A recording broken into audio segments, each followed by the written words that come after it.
Hello दोस्तों, आज हम आपको बताएंगे भारत का संविधान के भाग 3 के विषय में, जो कि आपका मूल अधिकार है भाग 3 में।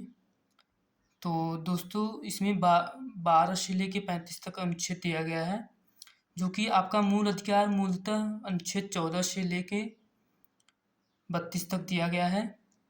तो दोस्तों आज हम आपको संक्षिप्त में सिर्फ मूल चीज़ें बताएंगे जो विशेषता हैं। बाकी अगले वीडियो में आपको विस्तृत में बताएंगे, आपको अनुच्छेद वाइज लेके चलेंगे।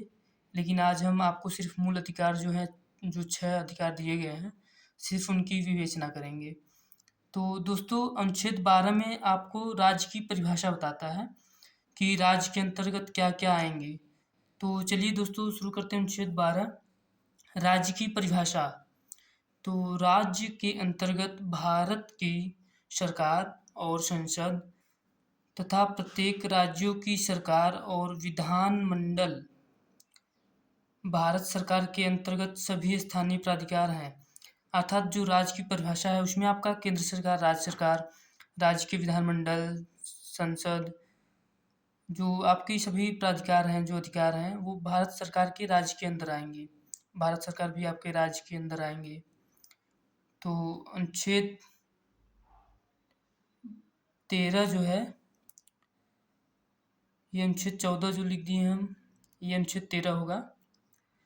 तो अनुच्छेद 13 मूलतः अधिकारों का अल्पीकरण करने वाली विधियाँ अनुच्छेद 13 है। तो इसमें जो है 3 डिवीज़न है। पहला, संविधान के पहले की सभी विधियाँ शून्य होंगी जो इस भाग में को उपबंध से असंगत करती हैं। दूसरा, राज्य ऐसी कोई विधि नहीं बनाएगा जो इस भाग के अधिकारों को शून्य करती हो या न्यून करती हो। तीसरा, विधि के अंदर आपका आता है नियम, अधिसूचना, रूल, आदेश, आदेशिका, विनियमन, ये सब चीज़ें जो हैं आपके विधि के अंतर्गत आती हैं। चौथा, अनुच्छेद 368 के अधीन संसद जो विधि बनाएगी, जो अधिनियम पारित करेगी, अगर वह इसके अधिकारों को न्यून करता है तो वह लागू नहीं होगा। तो अनुच्छेद 13 आपका मूलतः बताता है कि कोई भी विधि जो संविधान के पहले लागू थी, वो अगर इस मूल अधिकार को अखंडित करेगी तो वह शून्य होगी।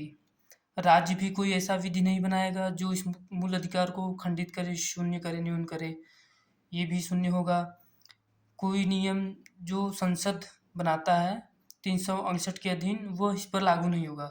जो अनुच्छेद ऊपर दिए गए हैं इन पर लागू नहीं होगा इस भाग में, जो संसद शक्ति बनाएगी 368 के अंतर्गत। तो मूल अधिकार भारतीय संविधान में मूलतः 6 प्रकार के होते हैं।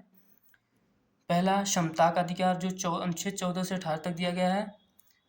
दूसरा, स्वतंत्रता का अधिकार जो अनुच्छेद 19 से 22 तक दिया गया है। तीसरा, शोषण के विरुद्ध अधिकार जो अनुच्छेद 23 से 24 तक दिया गया है।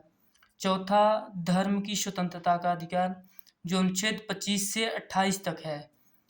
पांचवा, संस्कृति और शिक्षा संबंधी अधिकार जो अनुच्छेद 29 और 30 में दिया गया है। छठवां अधिकार है जो सुप्रीम कोर्ट में आपको डायरेक्ट पिटीशन लागू करने के लिए अधिकार देता है, संवैधानिक उपचारों का अधिकार, यह अनुच्छेद 32 में है, जिसे डॉक्टर भीमराव जी ने कहा है कि यह संविधान की आत्मा है। तो दोस्तों ये वीडियो आपका यहीं तक हम समाप्त करेंगे। आपको अगले वीडियो में अनुच्छेद वाइज अनुच्छेद 14 से लेके 35 तक जो बचा है, हम आपको एकदम करीब से लेके चलेंगे। आज तो सिर्फ आप देख लीजिए कितने प्रकार के मूल अधिकार होते हैं, फिर कल के वीडियो में मस्त बताएंगे।